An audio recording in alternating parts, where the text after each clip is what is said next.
कंगन आहे ते पायामध्ये घालू लागली. इथली अवस्था त्या गोपिकेंची झाली होती. सर्व देहभान विसरून गेली होती. असं त्या परमात्म्याच्या भक्तीमध्ये ती विलीन झाली होती. हरीने माझे हरिले चित्त भार विसरले. अशी भक्ती आपल्या जीवनामध्ये सुद्धा प्राप्त व्हावी. तुकोबाराय महाराज म्हणतात अशी ज्याने भक्ती केली त्याला मी काय मानतो, दैववान मानतो, भाग्यवान मानतो. अजून कोणी भक्ती केली? हनुमंतरायने भक्ती केली. त्यांनी काय भक्ती केली? एकदाचा प्रसंग, हनुमंतराय सीता मातेने हनुमंतरायला नवरत्नाचा हार दिला आणि ते हनुमंतराय तिने हार घेतला आणि खुडू लागले आणि खुडून फेकू लागले. तेव्हा सीताबाई म्हणू लागली, अरे हनुमंतराय तो नवरत्नाचा हार आहे आणि तू फेकू का लागला?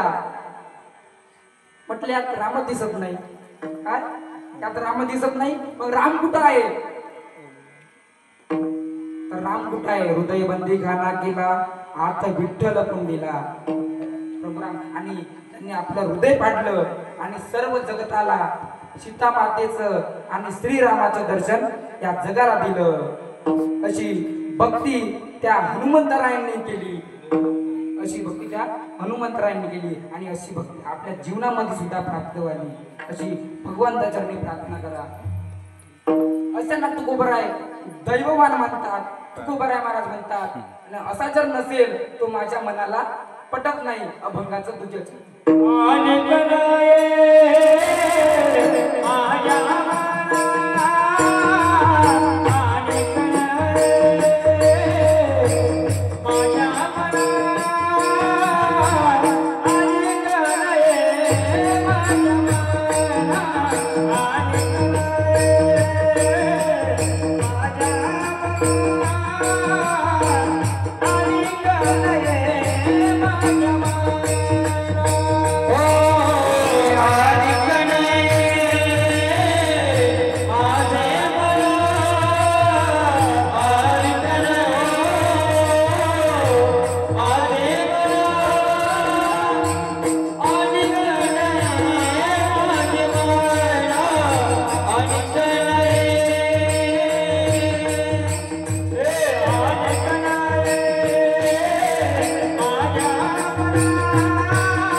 जर त्या भगवान परमात्म्याची भक्ती नसं करेल, त्याचं नामस्मरण नसं करत, असा तो किती सणा असो, किती पंडित असो, तो माझ्याला मनाला पटत नाही. असे तुकोबाराय महाराज म्हणतात. शहाणा कसा ना पंडित कसा. एकदाचा प्रसंग,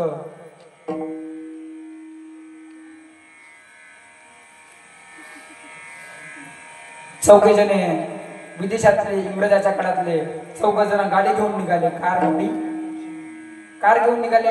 सर्व पंडित होते, मोठे शिकलेले होते, शहाणे होते. निघाले. पुलाखालून त्यांना जायचं होतं, पण पुलाखालून गाडी जात नव्हती. सर्व गाडीच्या खाली उतरले आणि चर्चा करू लागले, आपण काय केलं पाहिजे.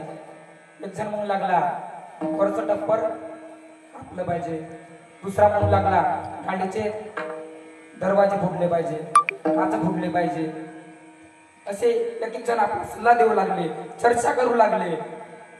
आणि हे सर्व दृश्य शेजारी शेळ्या मेंढ्या राखणारा एक मुलगा बघत होता. त्याला माहित होतं की हे सर्व शिकलेले आहे, पण यावेळेस काय केलं पाहिजे यांना सुचत नाही.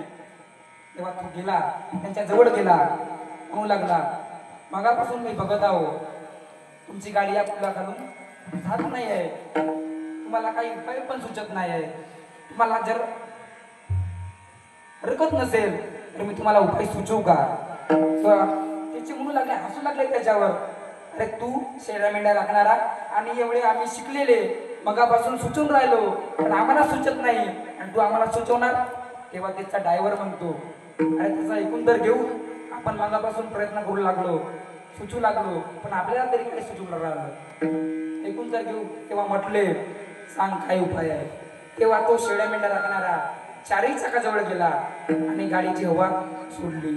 ते गाडीची उंची 2 इंच कमी झाली आणि गाडी सहज पुलाखालून निघून गेली. याला म्हणतात शहाणा. पंडित कोणाला म्हणतात, गाडीचे टप्पर कापणाऱ्याला आणि काच फोडणाऱ्याला पंडित म्हणतात आणि हवा सोडणाऱ्याला शहाणा म्हणतात. तुकोबाराय महाराज म्हणतात, असा मला पंडितही नको, शाही नाही नको, अनिक नाही माझे मना उका पंडित शहाणा. कसा हवा अभंगाचा हृदय चरण.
दास मी अंकित आणि कनये माझे मना का पंडित शाना. मग तुकोबरायांना कसा कसा भक्त आवडतो तर नामरूपी जडले चित्त त्याचा दास मी अंकित.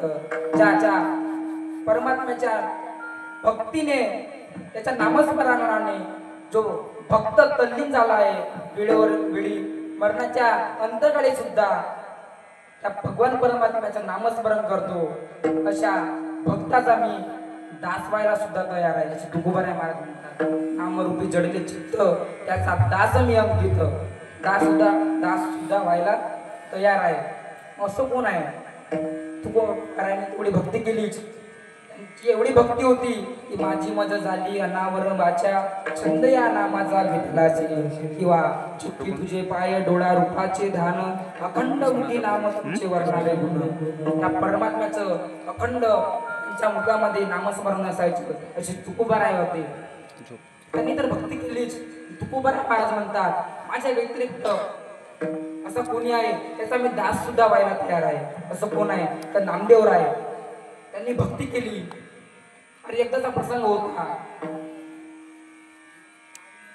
उंड्या नागनाथामध्ये ते गेले आणि मंदिरापुढे कीर्तन करायला सुरुवात केली. तिच्या लोकांनी त्यांना सांगितलं की तुम्ही मंदिरापुढे कीर्तन करू नका किंवा नामदेवराय महाराज मंदिराच्या पाठीमागे गेले आणि कीर्तन करायला सुरुवात केली. तर काय प्रकार घडला? फिरविले